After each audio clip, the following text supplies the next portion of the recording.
নমস্কার বন্ধুরা, আমি শীতের একটা সবজির ম্যাজিক নিয়ে চলে এসেছি।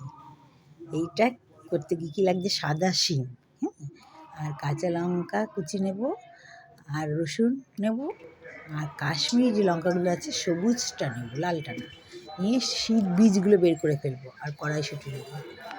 দেখো, সর্ষের তেলের মধ্যে একটু কালো জিরে ফোড়ন দিয়ে আমি ওই শিমগুলো, সাদা শিমগুলো একটু ভেজে নেব, সতে মতো করে নেব, ঢেকে ঢেকে ঢেকে ঢেকে করবো।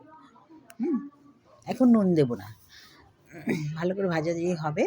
তারপর আমি ওইটা নামিয়ে রাখবো, নামিয়ে রেখে ওকে ঢেকে ঢেকে করছি।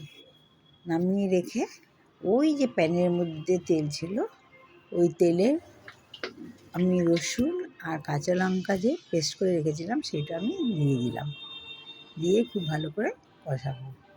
এর মধ্যে একটু হলুদ দিয়ে দেবো, নুনটা এখন দেবো না কিন্তু।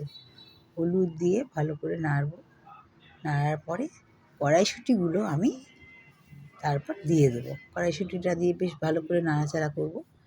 নাড়াচাড়া করে এই দেবো, রসুনের গন্ধটা একটু ভাল লাগবে, রসুনের গন্ধটা খুব ভালো যায় শিমের সঙ্গে।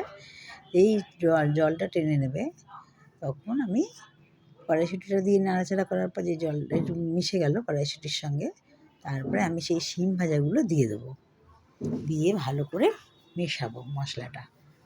ভালো করে মিশিয়ে ওর মধ্যে এইবার আমি নুনটা দেবো, নুনটা দিয়ে ঢেকে ঢেকে রাখবো, ঢেকে রান্না করবো। হ্যাঁ, এই যে নুনটা দিয়ে দিলাম।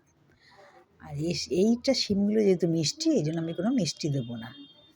তোমরা যদি মনে করো যে মিষ্টি দেবে, গুড় বা চিনি দিতে পারো।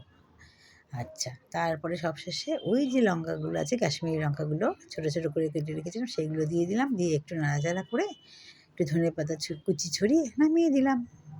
বাই।